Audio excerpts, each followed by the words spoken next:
problems of negotiating a car at speed on a slippery track are many. Concentration is required every split second. Sports car racing demands great natural driving ability and experience, fast wheels and a cool head, particularly at the beginning of a race when the cars are all in a pack.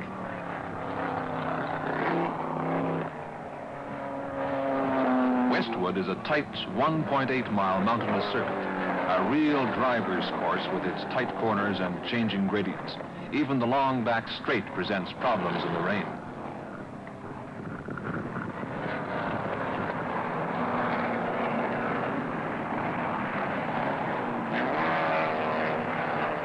It's very frustrating to have fouled plugs on a wet track and see what would ordinarily be a slower car pass you with ease.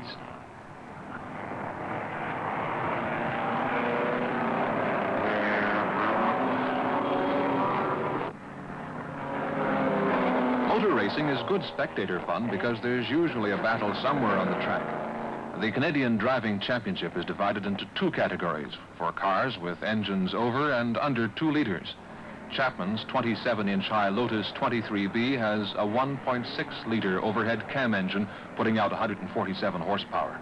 George is competing against other Lotuses, Elvas, and Porsches. On a track tight like Westwood, the small cars are very competitive. This year's Canadian racing champion Bob McLean of Vancouver gives a simple and effective demonstration of how to recover from a spin-out. McLean is driving a car similar to Chapman's, and in this race eventually finished second behind a Porsche 904.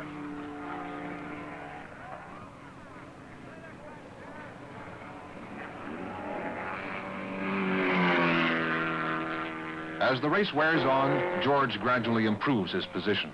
Moving up from 12th to 9th to 6th place, he slowly whittles down the opposition. George Chapman is a deliberate driver, rarely taking wild chances, content to run a good, steady race. He drives to finish.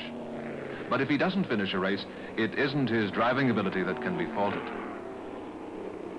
The extreme stresses of racing bring out the smallest flaws in even a new car.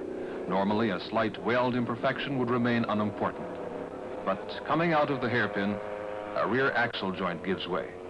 George and his car are out of the race. 1 second, he is a contender. The next brings frustration.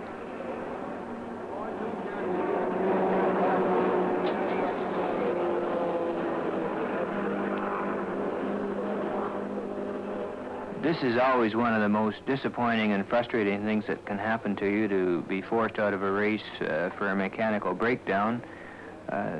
Some things you just can't predict, and they do happen. Certainly what happened to me wasn't a result of lack of preparation, and it sure is disappointing to find yourself on the sidelines rather than being a competitor out on the track.